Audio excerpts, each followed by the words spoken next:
بالله من الشيطان الرجيم بسم الله الرحمن الرحيم ألا إن أولياء الله لا خوف عليهم ولا هم يحزنون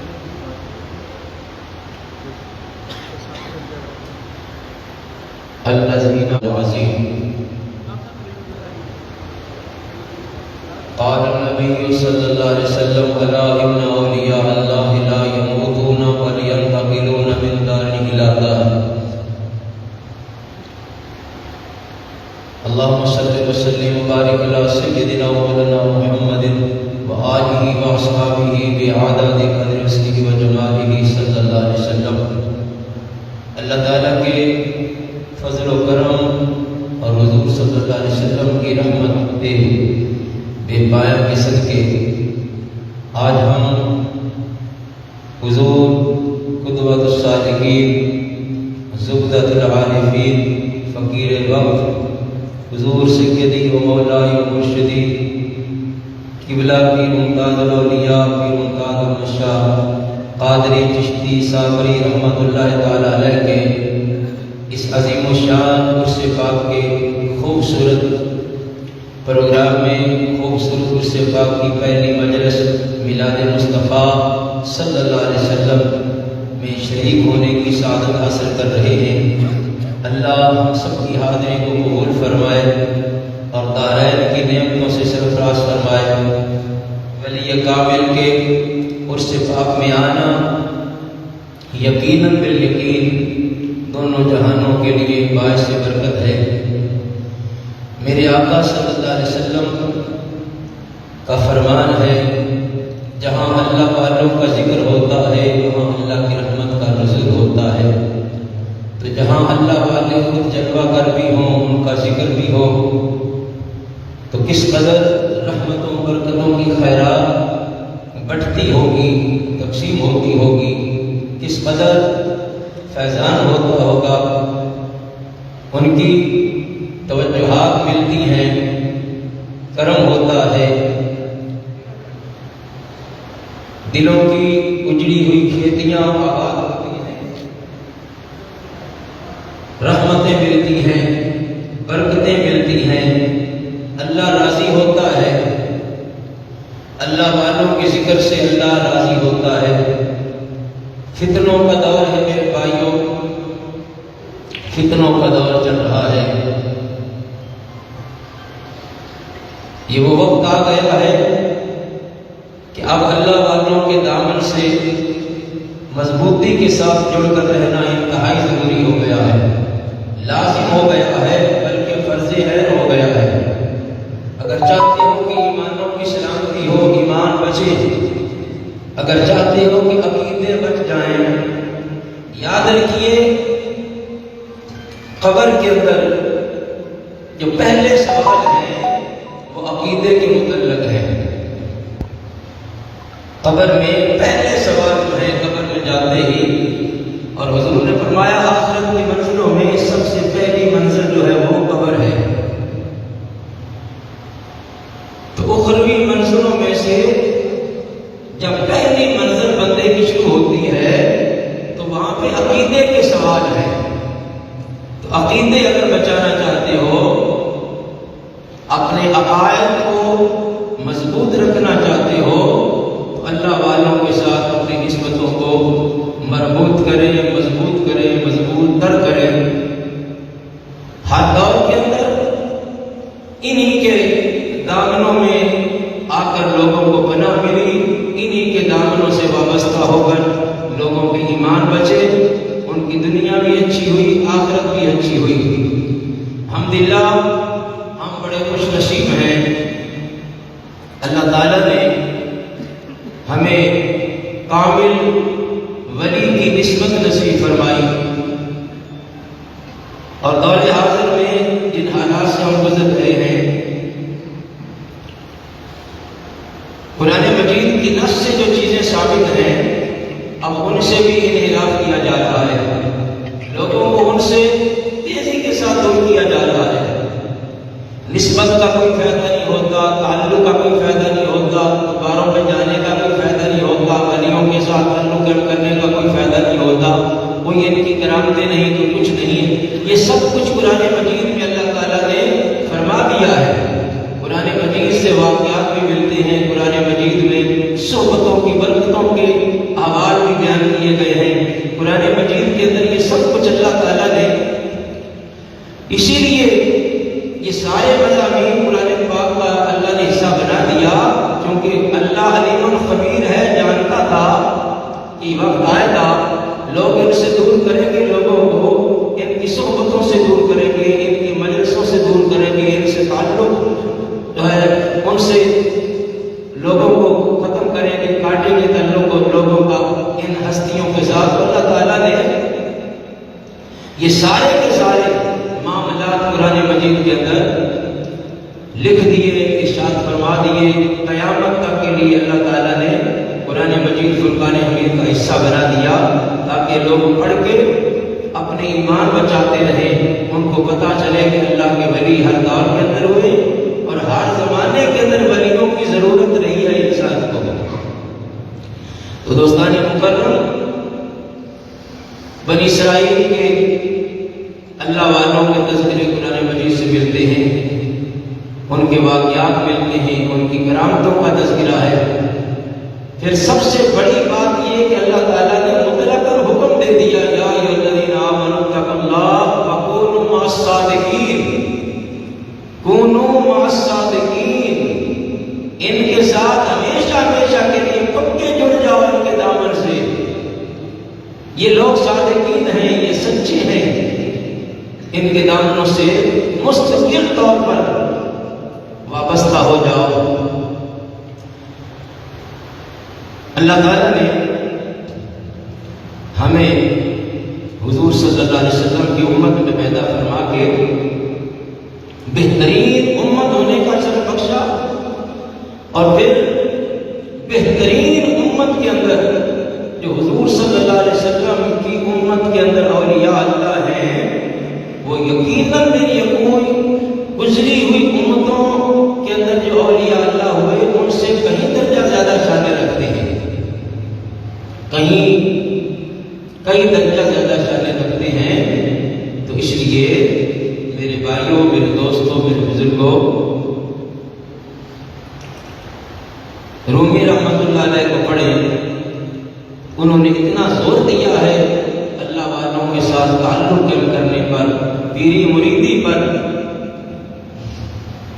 صدیوں پہلے وہ فرما گئے، پیر راہ خوشی کے بے پیری سفر، پیر لازم پکڑو، پیر لازم پکڑو،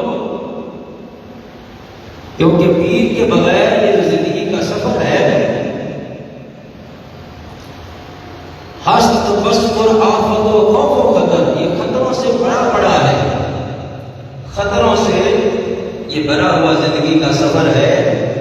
تو اگر تم چاہتے ہو کہ اس سفر میں خیریت کے ساتھ اپنی منزل پہ پہنچ جاؤ، ایمان کی سلامتی کے ساتھ اپنی منزل پہ پہنچ جاؤ، تو پھر کسی کامل پیر کے دامن سے وابستہ ہو جاؤ، کسی کے ہاتھ میں ہاتھ دے دو، کسی کے ہو جاؤ، کسی کو اپنا بنا دو، لیکن شرط یہ ہے کہ کامل اللہ والا ہو، شریعت مطہرہ کا پابند ہو۔ ہمیں اس بات میں بھی الحمدللہ ناز ہے کہ ہمارے پیر و مرشد صاحب شریعت بھی ہیں، شریعت پہ چلنے والے بھی ہیں، الحمدللہ سنت مصطفیٰ صلی اللہ علیہ وسلم کے پہ کر حضور کی سنت کا اس قدر حضرت صاحب خیال فرما، آپ میں سے بہت سارے لوگ اس بات کے شاہد ہیں، اتنا اہتمام کرتے حضور کی سنتوں کا۔ حضور صلی اللہ علیہ وسلم کی محبت اور عشق کی علامات میں سے ایک علامت بہت بڑی علامت یہ ہے کہ آقا علیہ السلام نے فرمایا، مجھ سے محبت کرنے والا میری سنت کو ترک نہیں کرے گا کبھی۔ من احیا سنتی فقد احبنی، جس نے میری سنت کو زندہ کیا اس نے میں مصطفیٰ سے محبت کی ہے۔ حضور صلی اللہ علیہ وسلم کی محبت کی جہاں بہت ساری علامات ہیں، ان علامتوں میں سے ایک بڑی علامت یہ ہے کہ حضور صلی اللہ علیہ وسلم کی سنت سے محبت ہوگی۔ آج ہم دیکھتے ہیں اللہ ماشاءاللہ جو خود کو اہل طریقت کہتے ہیں، اس سفر کے مسافر ہیں، مسجد نشین ہیں، گدیوں پہ بیٹھے ہیں، اللہ ماشاء اللہ بہت ساری جگہوں پہ معاملات ہیں جہاں اصلاح کرنے کی بہت زیادہ ضرورت ہے۔ سنتوں کا خیال نہیں کیا جاتا، واجبات کا خیال نہیں کیا جاتا، فرائض کا بھی نہیں خیال کیا جاتا۔ تو اس دور کے اندر میرے حضور تو یہ فرمایا کرتے تھے کہ بھئی جو تہجد نہیں پڑھتا ہم اس کو پیر نہیں مانتے۔ یہ آپ کا دعویٰ ہوتا تھا، کئی مرتبہ میرے حضور پہ یہ آپ کا ارشاد لکھا ہوا موجود ہے کہ جو تہجد نہیں پڑھتا وہ پیر نہیں ہے، کیونکہ پیر جو ہوتا ہے وہ حضور صلی اللہ علیہ وسلم کے طریقے پہ ہوتا ہے، آقا علیہ السلام کے عین طریقے پہ ہوتا ہے۔ جب آقا جہاں صلی اللہ علیہ وسلم تہجد پڑھتے تھے تو پیر کا کام ہے کہ ان کے تہجد پڑھے۔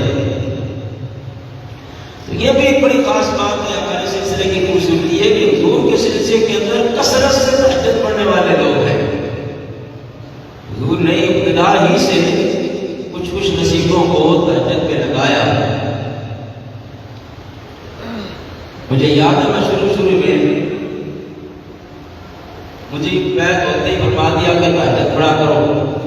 اب جوانی کے دن تھے شروع کے، تو پھر مولوی حضرات جو ہوتے ہیں مسجدوں کی امام خطیب، ان کے لیے تو فقراء نے کثرت سے کہا ہے نا، حضور بھی فرمایا کرتے تھے کہ اولا تو مولوی اس راستے پہ آتا نہیں ہے، اگر کوئی آ جائے تو بہت اونچا جاتا ہے کہ حضور کا بڑا اچھا مشہور تھا کہ اولا تو مولوی آتا نہیں اس راستے پہ۔ تو اللہ کا کرم ہے کہ انہوں نے میری جو روایتی مولویت تھی اس کو خوب رگڑ کے نکالا۔ اگرچہ میں آج بھی خود کو عمل کی دنیا میں شاید دوسروں سے بہت پیچھے ہوں، سمجھتا ہوں ان کی مہربانی ہے کہ وہ ہم جیسے نالائقوں سے بھی نہیں پا رہے ہیں، یہی فقیروں کا شیوا ہوتا ہے۔ تو انتہائی شفقت فرماتے ہیں، 2-4 ملاقاتوں میں جب فرمایا نا تہجد پڑھا کرو، تھوڑی سستی ہو جاتی کہ کبھی پڑھ لی کبھی نہ پڑھی۔ تو ایک دن رات کو تہجد کے وقت پتہ نہیں کیا بلا میری طرف بھیجی، اس نے مجھے خوب رگڑا، میری چیخیں نکلی۔ تو اٹھا، تہجد کا وقت تھا، میں نے تہجد پڑھی، بڑا خوف۔ اب 2 دن مجھے ڈر رہا۔ جب تیسری رات ہوئی انہوں نے دیکھا کہ اب یہ تو خوف زدہ ہو گیا، تیسری رات خود تشریف لے آئے۔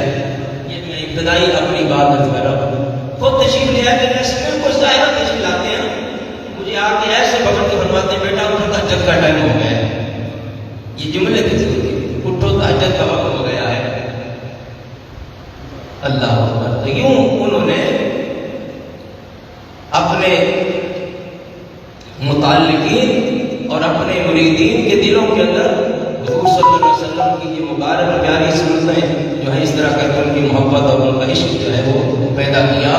الحمدللہ کثرت سے ہمارے سلسلے کے اندر تہجد پڑھنے والے بھی لوگ ہیں، اور کثرت سے درود پاک پڑھنے والے، اور کثیر تعداد میں میرے آقا صلی اللہ علیہ وسلم کا جو محبوب ترین وظیفہ ہے دلال و خراج کی، اس کی عامل ہے۔ یہ اسی سلسلے کو اللہ نے توفیق دی ہے۔ اس سے بڑھ کر اور کیا کرامت ہو سکتی ہے؟ اگر لوگ کرامتیں دیکھنا چاہتے ہیں، کرامتیں سلطان الاولیاء عبد الباعث بستامی رحمۃ اللہ تعالی علیہ، اب جن کا زمانہ حضور صلی اللہ علیہ وسلم کے زمانے کے قریب کا زمانہ ہے، انہوں نے کیا کہا؟ میرے نزدیک کرامت کیا ہے؟ آپ کا واقعہ ملتا ہے، کوئی دور سے آپ کی شہرت سن کے آیا آپ کی خانقاہ پہ، کہ بڑے اللہ والے، بڑے اللہ والے، بڑے اللہ والے۔ میں نے کہا چلو جا کے دیکھتے ہیں۔ خانقاہ میں رہا 2, 4, 10 دن، 20 دن، 15, 20 دن رہا۔ اب ہماری نظروں میں جو کرامت ہوتی ہے، ہم لوگ جو کرامت دیکھتے ہیں کہ پیر تو ہوتا ہے ہوا میں اڑنا، اڑتا پھر رہا ہو، آگ پہ کھڑا ہو، ہتھیلی پہ سرسوں جما کے دکھا دے جاتے ہیں، تو اس طرح کی ہم کرامتیں دیکھتے ہیں۔ میں جاؤں اور پیر مجھے پتر دے دے، تو اس زمانے